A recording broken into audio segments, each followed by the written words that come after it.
Bonjour, la société de logiciels de vote Smartmatic menace de poursuivre en justice un certain nombre de médias pour diffamation, quelques jours seulement après avoir signifié une mise en demeure à l'avocate Sidney Powell. Leurs réactions sont mitigées. La société de vote électronique Smartmatic adresse des mises en demeure aux sociétés de médias Newsmax, OAN et Fox. Dans un communiqué de presse, le PDG de la société déclare que les médias n'ont aucune preuve de leurs affirmations selon lesquelles Smartmatic est potentiellement impliqué dans des fraudes électorales. Il affirme que cette campagne a été conçue pour diffamer Smartmatic et compromettre des élections légitimement conduites. La société demande des indemnités. Newsmax a réagi. Newsmax aimerait apporter des éclaircissements sur sa couverture de l'actualité et préciser qu'elle n'a pas présenté les faits comme étant véridiques. Des émissions de Fox News qui ont parlé de fraude potentielle ont également diffusé un message. Les récentes affirmations à propos de Smartmatic. Nous l'avons interrogé au sujet de ce qu'il sait de Smartmatic et des affirmations sur cette entreprise. Sur cette chaîne, un expert a déclaré que certaines affirmations sur Smartmatic étaient fausses. L'avocate Sidney Powell a également reçu un document de l'avocat de la compagnie. Lynn Wood, qui représente Powell dans les poursuites pour diffamation, a indiqué à l'avocat de Smartmatic, je cite, « porter plainte ». Lynn Wood est spécialisée dans les procès en diffamation. Les Américains sont sous la protection du premier amendement. La vérité est une cause de défense dans les affaires de diffamation. Si les sociétés de vote devaient intenter des poursuites, elles devraient prouver que la couverture des médias est fausse, et si les sociétés de vote sont considérées comme des personnalités publiques, il leur incombe également de prouver que les médias ont agi avec une intention malveillante. Mais certains ont fait remarquer que les mises en demeure seules auraient pu suffire étant donné le coût élevé des frais d'avocat et le fait que les litiges pourraient faire fuir les investisseurs. Les allégations de fraude électorale et les erreurs dans le système de vote soulèvent la question de savoir s'il ne serait pas mieux de s'éloigner du vote électronique. Un exemple de la manière dont une élection peut être faussée par un système de vote électronique a eu lieu dans le comté d'Antrim au Michigan. Le comté a rapporté un faux résultat le soir de l'élection. Au départ, les résultats produits par les machines de Dominion Voting System montraient que Biden était en tête avec plus de 3000 votes.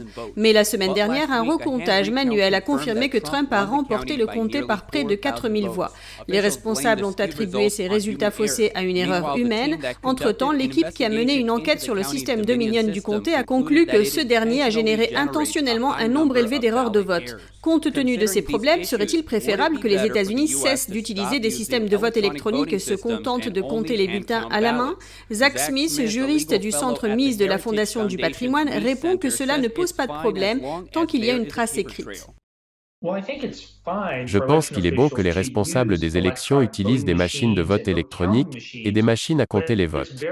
Mais il est très important qu'il y ait une trace écrite, un document de sauvegarde. Et nous avons vu pourquoi c'était si important lors des dernières élections parce que, s'il y a des allégations que le logiciel ne fonctionne pas correctement, il y a cette trace papier, cette impression papier, qui peut servir de support pour vérifier les résultats des élections. Mais obtenir un recomptage manuel s'est également avéré être un défi pour certains. Récemment, le secrétaire d'État de Géorgie a ordonné un audit des signatures des bulletins de vote après des semaines de pression de la part du président et des législateurs. Les plaignants de la campagne Trump, par exemple, ont dénoncé un vote illégal et généralisé, des violations et des irrégularités en Géorgie. Le projet Amistad, un organisme de surveillance de l'intégrité des élections, affirme que l'utilisation de machines de vote provenant d'entreprises privées lors d'élections publiques pose également un problème. Il y a donc, en effet, de nombreuses preuves que des intérêts étrangers sont liés à notre empreinte numérique, dans la manière dont nous gérons les élections. Et cela doit être discuté, et ouvertement, dans ce pays. Si nous voulons continuer de cette manière, je crois qu'il y a des failles importantes.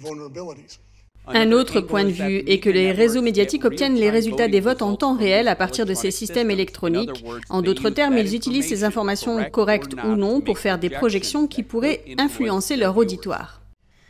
La Chambre des représentants a finalement voté tard hier pour amender le projet de loi d'aide Covid afin de faire passer les paiements directs aux Américains de $600 à $2000 et cela suite à l'intervention du président. Les Américains pourront bientôt recevoir la deuxième série de chèques de soutien. Les législateurs viennent en effet d'amender le plan de soutien Covid en augmentant l'aide comme demandé par le président. Croyez-le ou non, les démocrates sont d'accord avec le président, au moins dans la mesure où nous devons signer ce projet de loi maintenant. $600 ne sont certainement pas suffisants pour les personnes qui ont lutté ces 7 derniers mois. Et ce n'est pas suffisant pour donner le coup de fouet dont notre économie a besoin. Ces mesures font partie d'un plan de soutien de 900 milliards de dollars pour influencer le vote. Trump a utilisé une loi fédérale de 1974 lui permettant de soumettre ses demandes de changement au vote de l'Assemblée. Je demande au Congrès d'amender ce projet de loi et d'augmenter le montant ridiculement bas de 600 à 2 000 $ ou 4 000 $ pour un couple. Je demande également au Congrès de se débarrasser des éléments inutiles et coûteux de cette législation. Le projet de loi initial sur la lutte contre le virus comprenait des milliards de dollars d'aide étrangère, dont 10 millions de dollars pour des programmes de promotion de l'égalité des sexes au Pakistan. Il prévoyait également des fonds importants pour des institutions nationales. 40 millions de dollars pour le centre Kennedy à Washington, qui n'est même pas ouvert. Et d'autres mesures semblent sans rapport avec la pandémie. 25 millions de dollars pour lutter contre la carpe asiatique, 2,5 millions de dollars pour compter le nombre de cérioles dans le golfe du Mexique. Les démocrates de la Chambre des représentants voulaient augmenter le montant des aides et les démocrates s'y sont opposés. Les républicains de leur côté voulaient modifier le montant de l'aide étrangère, mais les démocrates s'y sont opposés. La Chambre des représentants a finalement amendé le projet de loi d'aide Covid tard hier, suite à la demande du président. Le vote doit maintenant être soumis à l'examen du Sénat qui est à majorité républicaine. Les syndicats font campagne pour que les salariés de la société Amazon rejoignent leurs rangs et Amazon est prêt à relever ce défi de la nouvelle année. Amazon s'apprête à relever le défi d'un vieil ennemi, les syndicats américains. Dynamisés par les récentes manifestations, ils font campagne pour persuader les travailleurs d'Amazon de s'engager et un premier test aura lieu dans un entrepôt de Bessemer en Alabama. Les travailleurs de cette région voteront sur l'opportunité de se syndiquer en début d'année. C'est le premier vote de ce type auquel Amazon est confronté depuis 2014. Et s'ils disent oui, ce sera une première dans ces installations américaines. Amazon a déclaré aux salariés qu'elle offrait déjà les salaires et les avantages promis par les syndicats. Elle a formé ses cadres à repérer les signes d'une activité de syndicalisation. L'expérience du géant de la vente en ligne en France montre exactement ce qu'il veut éviter. En France, des syndicats puissants ont provoqué la fermeture d'entrepôts pendant un mois cette année pour protester contre les conditions de travail. Les salariés d'Amazon ont également organisé des débrayages dans la filiale Whole Foods. Certains prétendent que l'entreprise n'a pas réussi à assurer la sécurité des travailleurs pendant la crise sanitaire. Un groupe appelé Whole Workers cherche maintenant à syndicaliser le personnel de la chaîne d'épicerie. Les syndicats de Seattle rencontrent également les travailleurs d'Amazon Tech. L'un d'eux aide les lanceurs d'alerte licenciés par l'entreprise à contester leur licenciement. Les organisations syndicales espèrent qu'une prochaine administration les aidera, notamment en soutenant la loi sur la protection du droit d'organisation. Le projet de loi adopté par la Chambre américaine en février pénaliserait les entreprises qui font obstacle à la syndicalisation, mais le projet doit encore passer au Sénat. L'État de Washington a été la proie d'importantes violations de données cette année. Une cyberattaque a visé plusieurs agences d'État un mois avant les élections. Une organisation à but non lucratif étudie la manière dont ces violations pourraient compromettre le système électoral. Début 2020, un réseau de fraude nigérian a piraté le département de la sécurité de l'emploi de l'État de Washington. Les pirates ont déposé des milliers de fausses demandes de prestations en mai. Cela a coûté à l'État des centaines de millions de dollars. Une autre violation massive des données a eu lieu un mois à peine avant les élections générales de 2020. Cette fois, elle a touché plusieurs organismes d'État. La Coalition pour l'intégrité des élections est une organisation à but non lucratif. Elle affirme qu'un lanceur d'alerte dans l'administration de l'État l'a informé de cette violation. Nous avons reçu un message vocal d'un lanceur d'alerte nous indiquant, selon ces mots, une violation massive de la sécurité la dernière semaine de septembre cette année, avant les élections générales, qui affecte le DSHS, qui est le programme de coupons alimentaires de notre État, ainsi que le service du bien-être de l'enfant, et le département des recettes, mais surtout WALTEC, qui est une organisation chargée de protéger nos élections.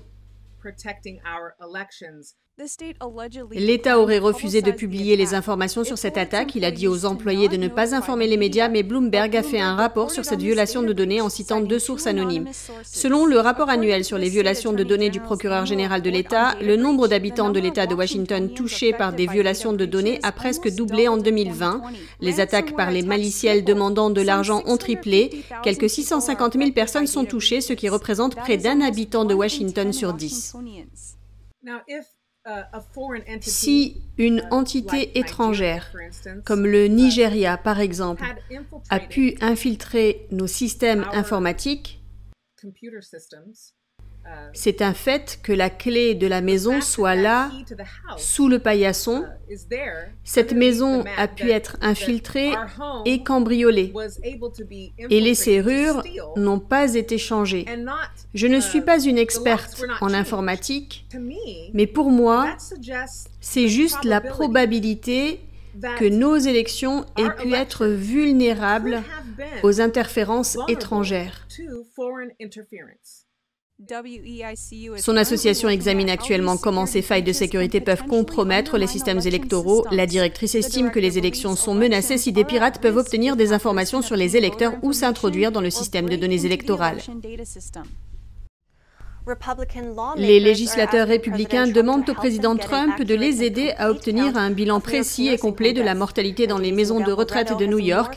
Un député affirme que le nombre de résidents décédés dans les hôpitaux n'est toujours pas clair. L'État de New York n'a pas encore communiqué le nombre total de résidents de maisons de retraite décédés du virus du PCC dans les hôpitaux. Dans une lettre adressée au président Trump, le représentant d'État républicain Kevin Byrne affirme que le gouverneur Cuomo les a ignorés. Plus de 20 autres législateurs de New York se sont joints à lui pour solliciter l'aide du président. Ce que nous demandons au président des États-Unis, c'est de prendre des mesures exécutives de la Maison-Blanche pour s'assurer que le Centre de prévention des maladies collecte ces données afin qu'elles soient ensuite rendues publiques.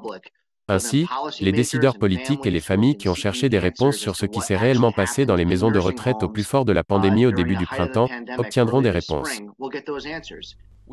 Nous avons contacté la Maison-Blanche et le département de la santé de l'État de New York pour obtenir des commentaires, mais nous n'avons pas obtenu de réponse. L'organisation de surveillance du gouvernement, l'Empire Center, a été informée qu'ils obtiendraient ces chiffres au plus tôt le 5 novembre. Ils ont donc fait un recours en justice et l'affaire est en cours. Le gouverneur démocrate Cuomo a fait l'objet de critiques pour avoir ordonné aux maisons de retraite d'accepter les patients infectés par le virus du PCC après leur sortie des hôpitaux. Cuomo a récemment nié avoir exigé cela, mais son injonction dit le contraire. Pour cette raison, Empire Center et d'autres présument que son injonction a entraîné un plus grand nombre de morts. Nous sommes maintenant en décembre, c'est bientôt le mois de janvier. Vous savez, cette information devrait être accessible par l'intermédiaire d'un document écrit. Je ne pense pas qu'il y ait une excuse pour attendre plus de 6 mois pour obtenir cette information qui devrait être accessible au public.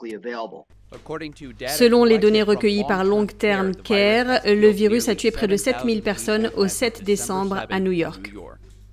Pour éviter la censure de YouTube, vous pouvez vous rendre dès maintenant sur notre site internet et vous inscrire à la newsletter pour pouvoir recevoir toutes les informations et continuer à nous suivre sur la toile. Par ailleurs, vous pouvez également nous retrouver sur les plateformes Odyssey et Rumble.